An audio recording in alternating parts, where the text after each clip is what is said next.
Smith has been killing it lately with the new releases. It comes in cheetah print, it comes in pink, it comes in teal, Tiffany blue. You got the cow print one, didn't you? Of course. Base preferred premium. Sounds like when you're renting a car. All right, the moment everybody's been waiting for.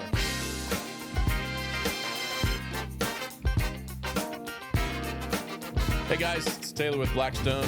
Welcome back to the Reserve Podcast. I am joined here by the Senior Marketing Manager at Blackstone Shooting Sports, Matt.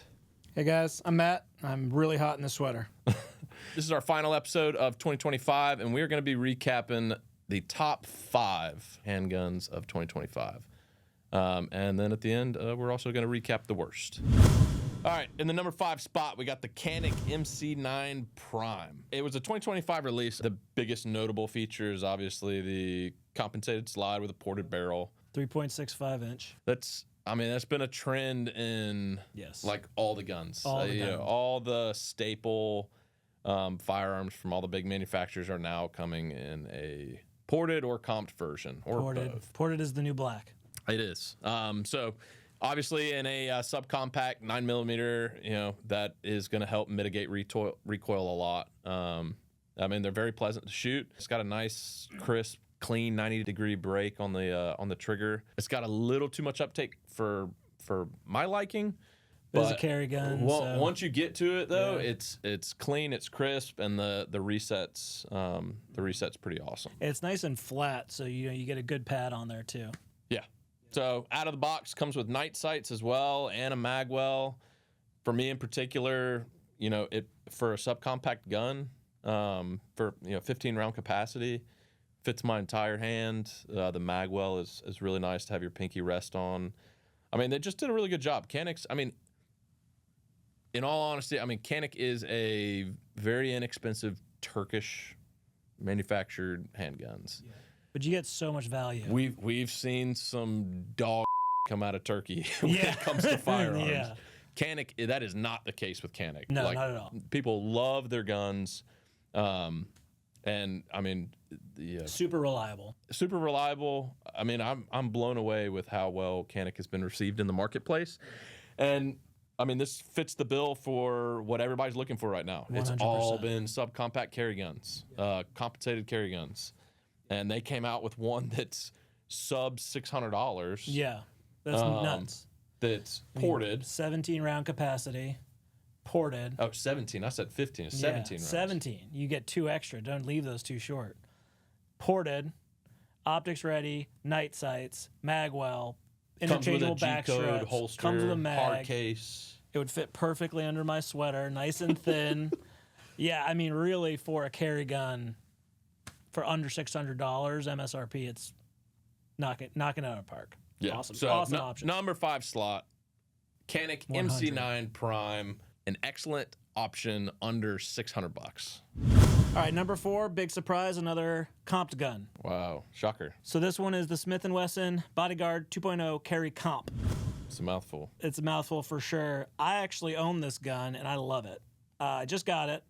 It shoots incredible for how small it is, less than an inch thick. It completely disappears. You can put it in your pocket. You can put it in like a little hoodie pouch, whatever. It's just awesome. Comes with great serrations. Comes with a pretty good trigger.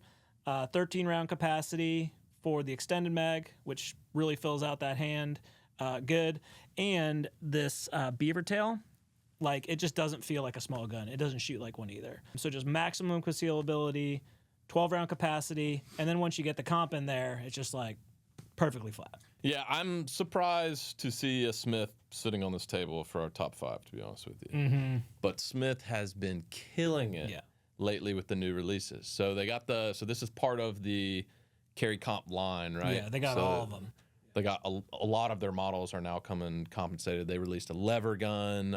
Smith have been doing some great stuff after a long time of stagnation. They felt like we got a new shield every year, but that was about it. yeah. And the Bodyguard, the old Bodyguard actually sold pretty well, like Bodyguard 1.0, but I feel like it almost sold just because of the name Bodyguard. Yeah. And it was small. And the hammer fire, right? It was hammer fire. It was 380. I think it was geared and marketed really towards women for like a purse carry. Purse bag.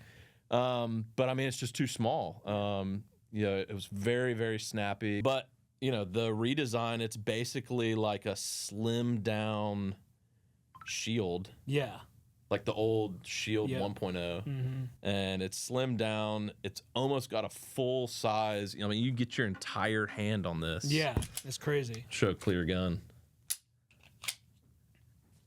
Get the mic out of the way. I mean, Don't get too close to the mic. I got my whole hand on here. Yeah. Yeah, and I mean, like, look, here's a cell phone. Like, it is so close to the size. Yeah. I mean, You get a pocket holster, like, it doesn't even, it just completely disappears. You don't even know it's there.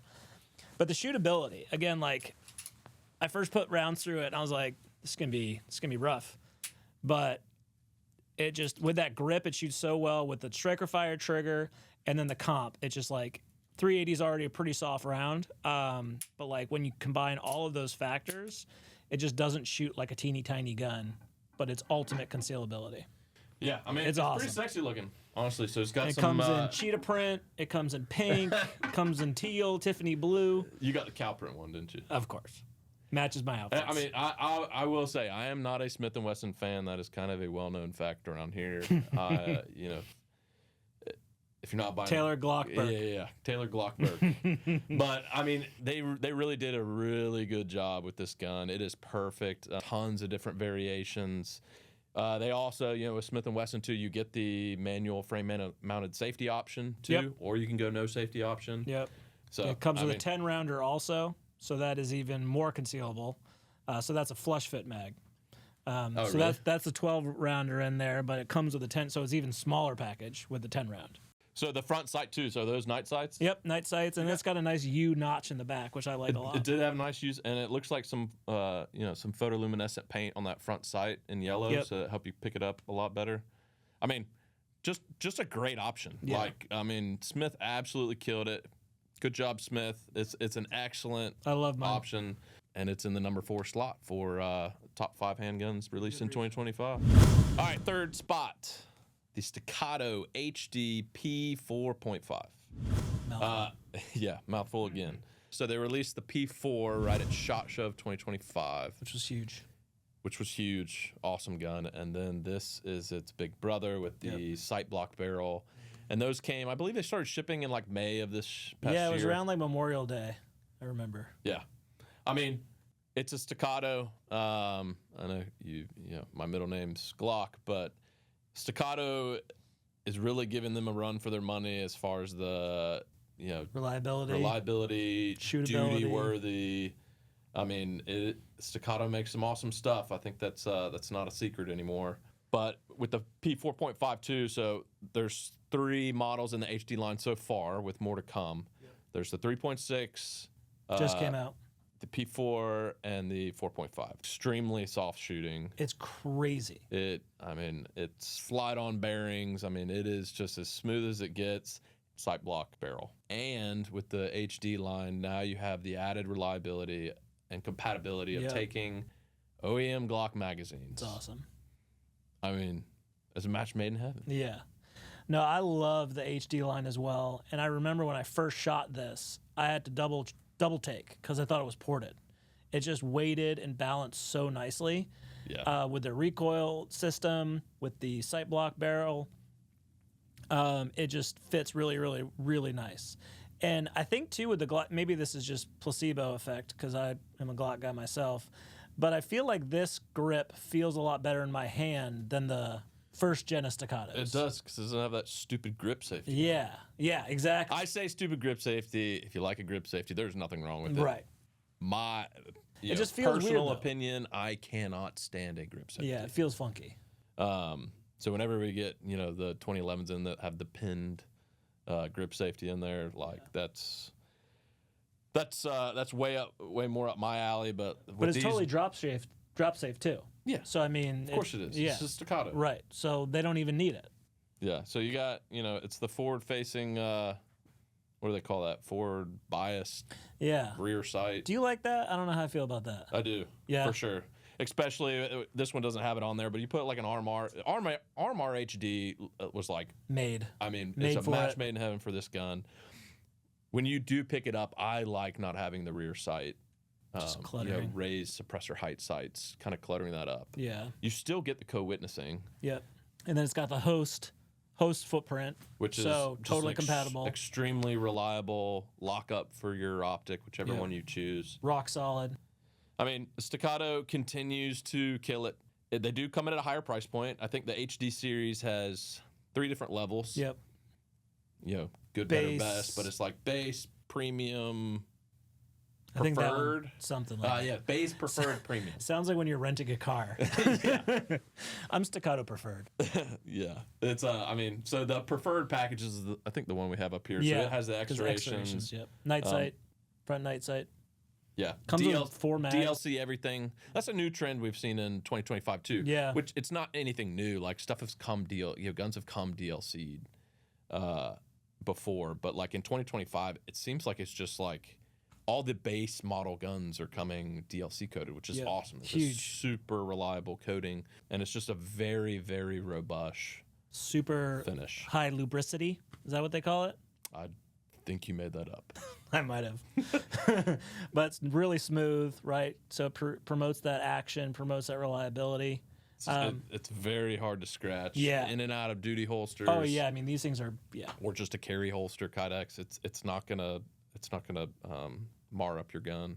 Nope. It's not gonna show any holster wear. So I mean, Staccato, we're really looking forward to seeing what's next. I mean, Mike was here the other day, made it seem like something cool is coming.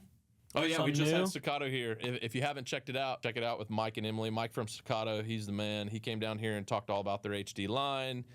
You know, he couldn't say if there's anything new coming in 2026. But right around the corner. Seems like it.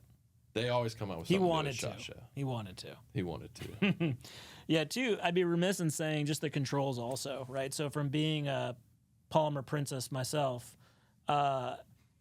it's much easier to get used to the 2011 platform with the fully ambidextrous controls, with it being really easy to manipulate and get your hands around it. So it's almost like the gateway 2011, right? Like it's just such an awesome firearm. They did such a good job. Yeah. Awesome gun. Number 3 spot, Staccato HD P4.5. Okay, number 2 is one that just came out. It's super cool. It's the Jacob Grey Nox 9. So this is a 2011 from Jacob Grey. Totally new everything. Ported and Double stack 1911. double stack 1911. Right, sorry, Staccato. Really good double stack 1911. Yeah, this one barely squeaked in on our Yep, just 2025 made it. list. That it just got released, around week before Christmas. It shoots incredible. The trigger is super nice. All steel construction, ported and compensated, so it just shoots totally flat. I also really like kind of the accents here. What is that? Rose gold or is it bronze? Yeah, rose gold. Rose gold accents. Recoil impulse is negligible. That grip, they totally redesigned the grip compared to their other models. Feels really, really good in the hand. They got rid of the grip safety. And yeah, it's just a super flat, awesome shooting gun. I feel like they did a lot with their latest release and many, many improvements over the Hex. Yeah, I mean, it's sick. My favorite thing about the Nox 9 is definitely the grip module.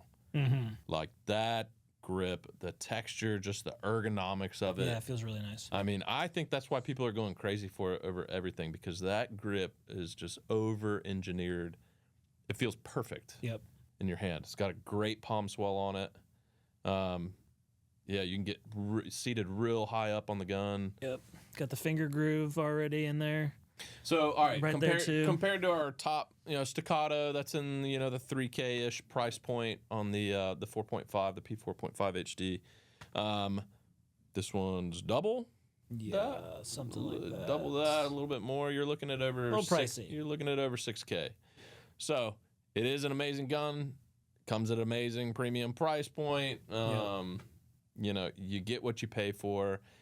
Jacob Grey absolutely killed it with this one. I've been around a while in this industry, and there's been very few guns that have gotten as much publicity and demand right out of the gate. Yeah. I mean, they announced it.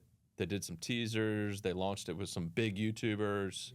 part of the reason of that too is just the scarcity of them. You know, Jacob Grey is sold out through 2026. That's nuts. I mean, rightfully so, though. They killed it. I mean, it's an amazing gun. You know, this one right here is actually our range rental.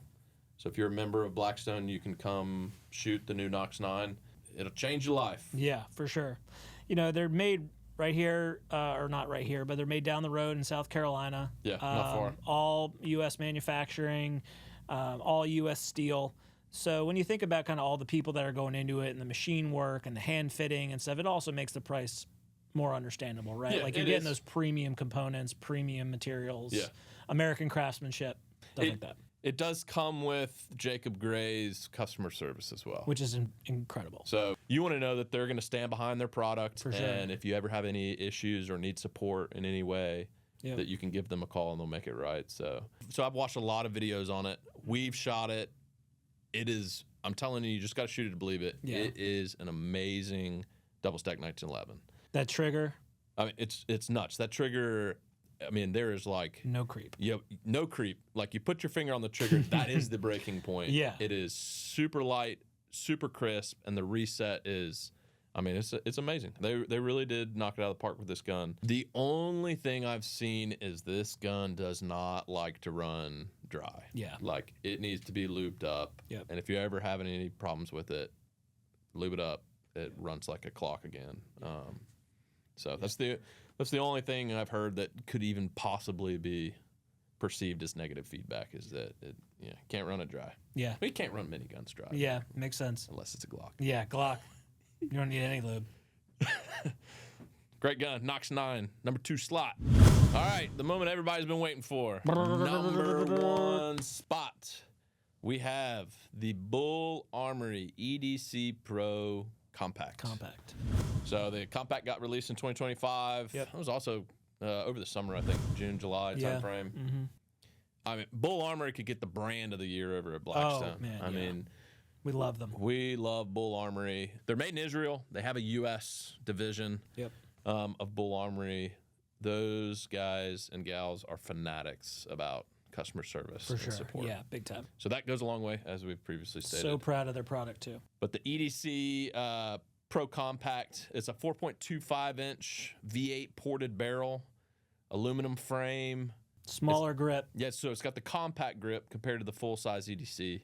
So it's a lot more suited for carry. You're talking like Glock 19 size firearm here, which is about as large as I want to carry. Yeah. It comes out of the box with just tons of extras. It comes with 3 optic plates, 3 magazines, extra recoil springs. Yep. Cleaning kit, the whole shebang. Really nice case too. Yeah, I mean, Bull Armory does it right. They don't make junk. All their models are awesome. The EDC Pro Compact has been the standalone for 2025 in particular, but also just because of the price point. I mean, it's insane. This gun is less than $2,050. $2,050. Yeah, so it's almost $2,000. Yeah, there you go. That's better. No, it is an awesome gun. Bull Armories are super reliable. Crazy. The ones on the range just are workhorses. Yeah, so we have range guns. If you ever want to test out a firearm, all the manufacturers out there. Yes. You and your cousin going out in your backyard and dropping it in the mud and running it around and filming a makeshift YouTube video torture testing a gun is nothing compared to putting it on a high traffic range and letting the general public shoot the out of it. Oh, yeah. We definitely have guns that kind of creep up towards that 50, 60,000 round point. And, at that point, we send it back to get refurbished just in case, even if nothing's wrong with it. Yeah, we send it back to get refurbished. Which a lot of the times they'll just retire it and send a replacement. But Bull Armory, I mean, it gets, 1,000 rounds a week put through it and 0 issues so far. None. Absolutely choose all the ammo we put through it. Got a couple of bulls on the range, and I think what's awesome about these is just how well they shoot. So they've got that really, really nice trigger, like 3.3 1/4. I think it's 3 to 3.5. Yeah, 3.5. But just very smooth, very crisp. And then they're porting, right? I feel like, they call it the V8 or the V6, but it is really cool. And it works really well. Crazy fireballs coming out, but they're very, very flat shooting. So from a shooting perspective, it doesn't feel like you're shooting a firearm that's in the $2,000 range. Yeah, right? It feels much higher. It shoots way above its price class. For like sure. It shoots like a $4,000 to $5,000 gun for $2,000, which and is then the wild. optic footprint, their BAO system allows you to mount all the different red dots, right? And comes with the plates in the case. What's the most popular red dot people typically put on our Armor. bull? Yeah, it's kind of that in the middle section, right? So I think the regular RMR is probably the For best. some reason on bulls too, I see a lot of 508Ts, Holliston 508Ts yeah, the going Holliston's there. also that makes sense too with And the then price point. what was it, 507 competition on the 5-inch biggers. full size models. You know, too, we had another YouTube segment, but the Vortex Defenders. Yeah, I'm seeing another more and really good more one. of those on these guns too. Really popular optic, not super new, but a little bit newer. But people are loving them. Well, we're getting sidetracked talking about optics, but the Bull Armory, the only complaint I get about Bull Armory is the proprietary magazines. Yeah, It's the only complaint. However, I will say Bull Armory mags are bulletproof. right. They work. They work. They're super reliable. I guess there's a reason why they're proprietary to their guns. Yeah, they're not like crazy expensive either.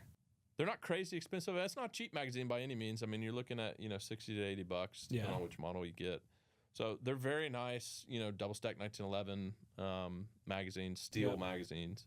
But you do have to buy Bull Armory magazines. But the good part is they at least ship with 3. So Yeah.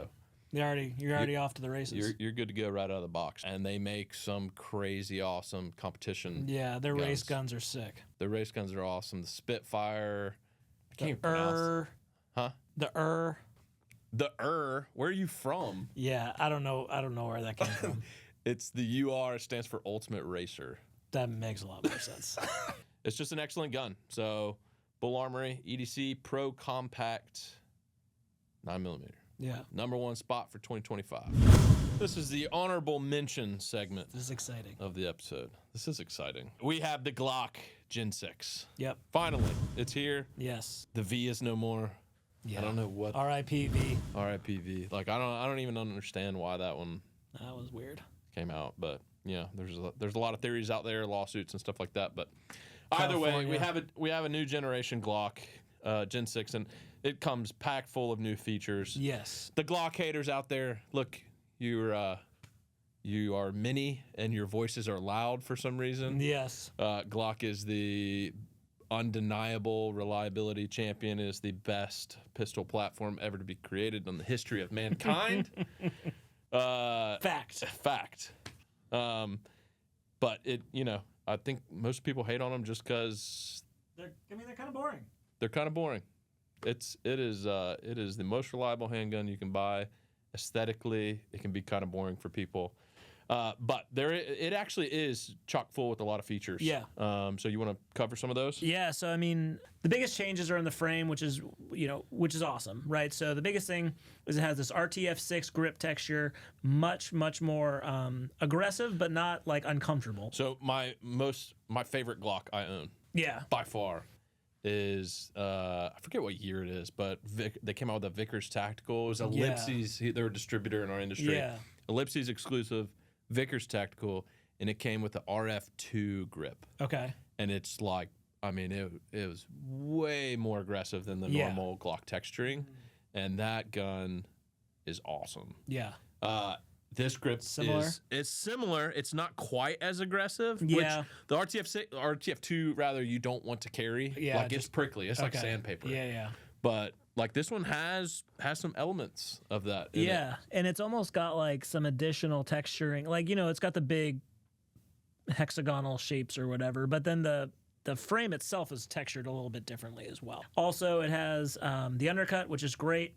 No more Glock knuckles. No more Glock knuckle. You get a much higher purchase on the gun, coupled with this new back strap. You just really get high up on there, and you just lock right in. So I love that. It's got an enhanced palm swell. I don't know if I could really tell a huge difference there. It feels a little different, a little bit more ergonomic maybe than just the standard 2x4. But I think the undercut and the Yeah. It's better. Yep. So that's a little bit different. But I think the undercut and the beaver tail really are two huge ones. And then it's also got these little gas pedals here. So really nice to rest your thumb on, give you a little bit extra leverage. I ride pretty high on a gun. Mm-hmm. That's a big improvement for me. You know, you got all the custom manufacturers like Agency and Terran and stuff that, you know, they put that into their... All the stipplers out there. Yeah, all the stipplers. I mean, the very first thing people do is put a thumb rest up there. Yeah, for sure. So that definitely gives you more leverage and is just a good index point, right, for both your thumb and your trigger finger. Flat face trigger, speaking of triggers. Speaking of triggers, that's pretty sick. So it's got a much shorter length of pull. I don't know if you call it length of pull on a handgun, I guess. But it's got a shorter length of pull. It feels the same from a... It's a Glock trigger. It's a duty trigger. Yep. Like, it's got a little bit of take up. It's got a clean, crisp break. And it's got a very positive reset. Yes. You either hate or you love Glock triggers. Personally, Glock is all I carry. Yeah. And I don't do anything to the triggers. Yeah. I mean, I used to put in like a connector, a polished connector from like, what was it, Ghost Industries or something. Just to lighten it up just a little bit. Yeah. You know, Terran Tactical on their Glocks, like that trigger's super light. Yeah. You know, a 34 or something, if you're competitively shooting with it. But not. I could see lightening it up a little bit, but for duty carry, in my opinion, Glock triggers are perfect. Yep. And now that they're flat face, so we talked earlier in this episode about comps and porting, how that is a massive trend in 2025. Mm-hmm. Another massive trend in 2025. Everything's going flat face triggers. Everything's flat. Why? Because it's better. Yeah, it's way more comfortable. It allows for much more repeatable placement of your fingertip. For sure. And the reach is shorter too, which I kind of have little girly hands. That actually, I like that a lot. I don't have to quite reach as far to get my little finger on that trigger. So that's kind of a benefit of the flat face as well with the new Glock. You do have girly hands. I never noticed that, man. Yeah. It's unfortunate. I know. Another thing that they have too is like the slide serrations. They've been tapered a little bit. Yeah. So they're thicker up more top. pronounced up top. So that's what they say is that's for manipulation with gloves on. Kind of looks cool too. Yeah, looks good. It's functional. It's still got the same old plastic sights. I mean, I don't mind them because they're coming off anyway. Yeah, I'm putting whatever. a pair of Trijicon HD, XRs on Night there. sights. And I'm putting an optic anyway. Yeah, So or yeah. suppressor height night sights co-witness with the optic. But I see that they have a new optic mounting system on here, so let's talk a little bit about that. Yeah, this is really cool. I think they did a great job here. So it's called the ORS. It's the Optic Ready System. And basically, it accepts a ton of different red dots. It is directly screwed into the slide itself, but they use these plastic shims kind of like crush washers. So again, much more solid mounting surface. People kind of hated on those Glock adapter plates, said they weren't super strong or whatever, so they got rid of that. It also allows you to have a lower mounting, so it's easier to co-witness with certain sights. So I think that was a huge innovation from Glock. They also moved it so it's not going to interfere with the extractor or anything, which was another like super pain in the butt thing, right? Like if you didn't get it, if you got too tight or whatever, it could mess with the reliability. So they really did a bunch there, which I wonder how it's going to stack up with like the way the Koa mounted. Yeah, that's interesting. I mean, obviously it's a lot different. Yeah. It's going to accept the Koa optic system only works with the Koa optic, right? Yep. Which they've been pulled off the market. Boo hoo! Sad to see them go. I still own one. It's fun. Yeah, they're sick. Those who got them, hold on to those. Those are going up in value. Mm-hmm. I mean, big time. Hopefully they bring them back out though, because that gun was awesome. Like a Gen 6 Koa model. Mm-hmm. Oh yeah, that'd be That really would sick. be. The ultimate duty package. That would be. So a lot of awesome upgrades. Oh, the recoil spring. They've gone back to a that single was recoil interesting. spring assembly. Yeah, just the single recoil spring assembly instead of sort of the dual captive, which they had on the Gen 5s. Yeah. They said it's simpler, more reliable. This is Glock's name of the game. Right. Yeah. So if they can make it more simple, if they can make it even slightly more reliable than it already is, which I'm not entirely sure how that would be possible, yeah, right. Glock will do it. Yep. Other things, it is Gen 5 holster compatible. Okay. So sweet. we'll work with all your Gen 5 holsters.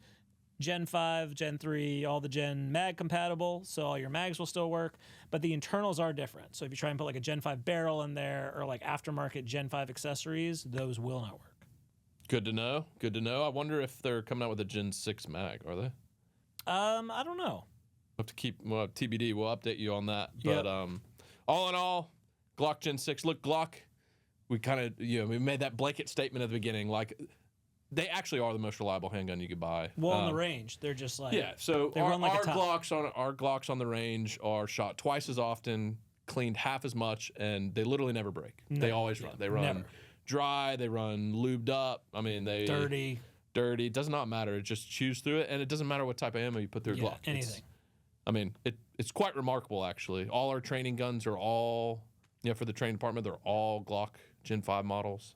It just works. Yeah. It just works. You know it's going to do what it's supposed to do.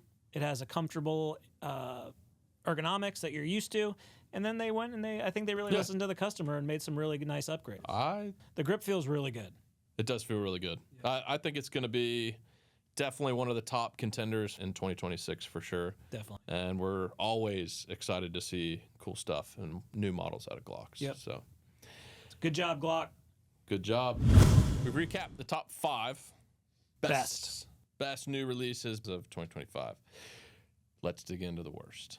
Ready? Womp womp. All right. So number 1 on the list. It's easy. Definitely not CZ. I said easy. Oh. Yeah. Definitely not CZ. Easy. Okay, so we would be remiss if we did not put the 6-hour P320 as the number 1 worst gun of 2025. All right, so it didn't come out in 2025. We know that. It kind of imploded in 2025. All the negative publicity did start in 2025. Yes. And look, it's been blown way out of proportion. There's a reason SIG has, debated all the negative press that has come out and swept a lot under the rug. Don't blame them for that either. But, it's obvious the P320 has some issues. Yep.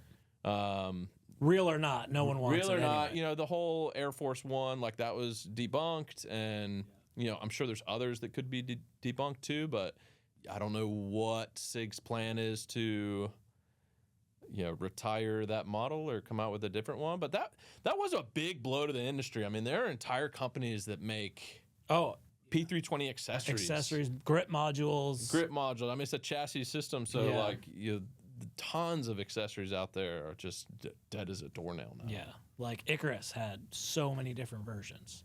SIG makes a ton of awesome, high-quality firearms. And Great X gun. Macro, they were the pioneers of the ultra-high capacity carry guns. It is amazing that you can fit 17 rounds in the X Macro. That is a feat of engineering. Yeah, that's crazy. Credit 6 Hour to all of that. The Fuse, great gun.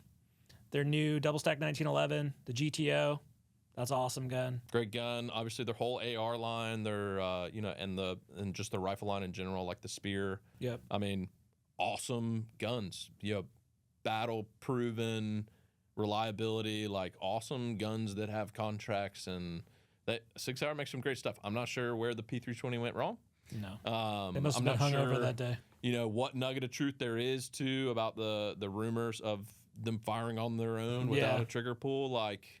Is it user error in some capacity or not? Probably, but it doesn't matter at this point because cat's out of the bag. The people have spoken. The people have spoken, and the P320 is the number 1 worst gun of 2025. Yes, for sure. It's dead as a doornail. Yeah. Number 2, anything by High Point, but more specifically, their new AR, the HP15. What were they thinking? What the was High Point thinking coming out with a $700? Yeah, you guys had a lane. It is super low cost, low quality yeet cannons. Yeah, and then dollar bill printed. Yeah, right. Boat anchors. Yes, you knew what your customer was, and then they come out and there's just a million better options. It's just, I mean, it's comical at this point. What were they thinking? Yeah, I have no idea. And they came out in gold, which is a little bit more High Point, I guess, but that one's even more expensive. So. I can't even wrap my mind around what the executives at High Point were thinking coming out. Yeah. In the AR market with such a ridiculous price point, AR. Yeah, I mean, I kind of already get the heebie-jeebies from them with, pistol caliber rounds. But then you're talking the high pressure of a 5.56, no QA, no customer service. And it's just I'm sure they had some semblance of QA, but maybe. A $700 AR platform from a company like High Point is just so far out of the realm of possibilities. Yeah, just no thanks. I'm good. There are so many good options, even at the $500 price point, that I would take over a high point. 100%. Yep. So number 2, HP 15. All right, number 3 on our list of the top 5 worst guns of 2025. Yep. Shocker, it's a Kel-Tec. Yeah. All right, the PR57. Yeah. Let's talk about it. It was weird. Look, it was gimmicky to begin with. I'm actually surprised it had so much like steam behind it, so much demand. Like people were actually really excited about it when it came out at SHOT Show 2025. Yeah. Like it's something new. We get it. The only saving grace of that gun, to where it's not higher on our list, is like it takes the 5.7 cartridge, which is an awesome cartridge. It's high capacity, 20 round capacity. It's also 5.7 shooting out of a handgun, super soft. Yeah. Like little to no recoil, so that's a plus. But like, there is no need for this gun. Yeah.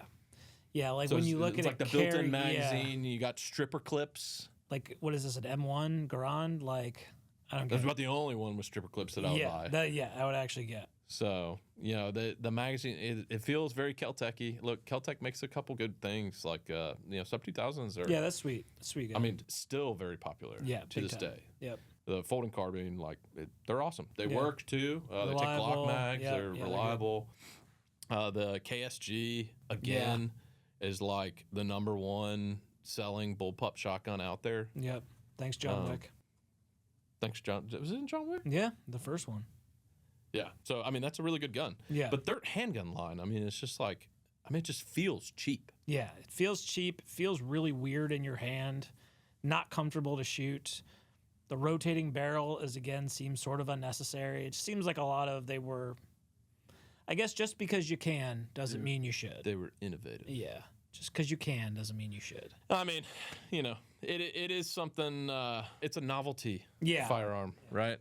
It's definitely nothing you'd ever carry. Like maybe a little range toy, but also like you just feel when you shoot one, it's just, even the stripper clips, I mean, they have little pieces on them that can break and get lost. It just feels very, very Kel-Tec-y. Yeah.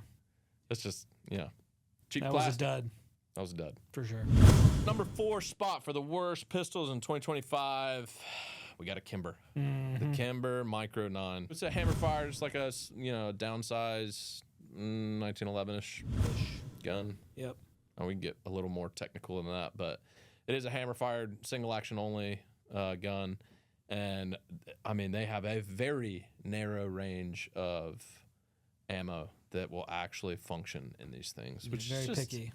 It's just a pain in the ass. Like, who wants to? Yeah. Anyway, that is the case. Kind of expensive. That is the case for a lot of guns. They are kind of expensive. That is the case for a lot of guns. Like sometimes you just got to find the ammo that works best with your firearm. But in the case of Kimber, that is a very hard feat. Yeah. Like it does not. It is very finicky. And so a carry gun, single action army carry gun. It's Kimber, so they have. We put it in 2025 because they're always releasing. All the variants. New versions, different colors, serrations, colors, barrel treatment configurations, grips, lasers. More lipstick on a pig. Yeah. I'm not a Kimber fan to begin with. There's a lot of better options out there in the 1911 field. People might give me some hate for that. But I've just seen so many issues out of them. I feel like it stemmed like 2017 time frame. Like Kimber's just fell off the map for us in reliability. Mm-hmm. And I can't put my finger on exactly what they changed over there, but they just have issues. Yeah. That's why it's in the number 4 slot. It's because the reliability is not there. For a carry gun, that's really unacceptable. Yeah. Kimber Micro 9, number 4 worst gun of 2025. In the number 5 slot for the worst guns of 2025, we actually have a Walther, which surprised me. Usually they're pretty sweet. It's WMP, so it's their 22 mag. Mm-hmm. It's a full size threaded polymer frame 22 mag. Yeah, had high hopes. Seems like it would be good. They had the WMP before. It's a pretty smooth shooter. 22 mag's a great caliber. It's great plinking caliber, but it also has the the ballistics that you could use it as a defensive round, I guess. Yeah. You can hunt with it. Hunt with 22 mag and a rifle platform all the time. Mm-hmm. But this handgun in particular, like again, it's just tons of failures. The reliability is not there. Yeah. Coming from Walther too, so it is a cheap price point. Yeah. You know, they're fairly inexpensive, but coming from Walther, you'd expect the quality to be there. Yeah, for sure. And I'm not sure, like, if this gun is manufactured exactly where their other lines are manufactured, but the quality is not there. The sights were loose when we got them. The thread protector keeps coming off. I mean, it's just again, like the magazine reliability issues. I mean, it's rimfire, so it's almost expected to have some issues out of rimfire. But this one had way too many. Yeah. For it to even be pleasurable to shoot. Yeah, not even fun. Yeah. So Walther WMP number 5 slot, worst firearms of 2025. No bueno. No bueno. All right, that wraps up today's episode of the Reserve Podcast. Make sure you tune in every Tuesday on our YouTube channel, like and subscribe for more awesome content from Blackstone. We'll see you next time.